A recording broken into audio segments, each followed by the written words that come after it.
TNR Mallanna garu. ధన్యవాదాలు అధ్యక్ష. ఈ విదేశాల్లో విద్య చదువుకునేటువంటి పేద పిల్లల కోసం ఓవర్సీస్ స్కాలర్షిప్ పథకాన్ని గత ప్రభుత్వం తీసుకొచ్చింది అధ్యక్ష.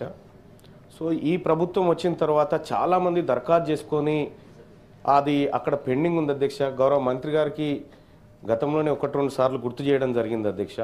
ఇప్పుడు ఈ ఓవర్సీస్ స్కాలర్షిప్లు మీద నమ్మకం పెట్టుకొని ఆల్రెడీ టర్మ్ ఫీజులో లేకపోతే ఆ ఫీజులు కట్టుకొని ఉన్నారు, మిగతా వాళ్ళకి రాలేదు అధ్యక్ష. వాళ్ళ చదువుల మధ్యలో ఆగిపోయే పరిస్థితి వచ్చింది విదేశాల్లో. సో మరి అటువంటి పరిస్థితిలో దాన్ని తొందరగా ఆ ఓవర్సీస్ స్కాలర్షిప్లు మంజూరు చేస్తే, ఇప్పటికే పెండింగ్ ఉన్నాయి అధ్యక్ష, ఏడాది నుంచి పెండింగ్ ఉన్నాయి. మరి వీటిని నమ్ముకున్నటువంటి కొంతమంది తల్లిదండ్రులు నా దగ్గరకు వచ్చి కన్నీళ్ళు పెట్టుకున్నారు అధ్యక్ష.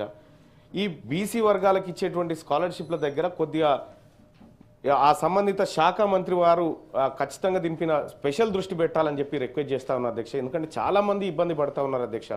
సో అదొకటైతేగా నేను వస్తూ ఉంటే ఒక ఆటో డ్రైవర్ ఇట్లా నమస్తే మల్లన్న అన్నాడు. ఏం సంగతి అంటే 12,000 ఇస్తానన్నా మాకనంటే ఇస్తాం పక్క వచ్చినాక చెప్తా అని చెప్పిన అధ్యక్ష. ఆటో డ్రైవర్లకు ఇస్తా అన్నటువంటి వృత్తి విషయంలో కూడా మనం కొద్దిగా దృష్టి పెట్టాలి అధ్యక్ష, ఎందుకంటే వాళ్ళు ఎదురు చూస్తూ ఉన్నారు దానికోసం. థ్యాంక్ యూ అధ్యక్ష. ఓకే.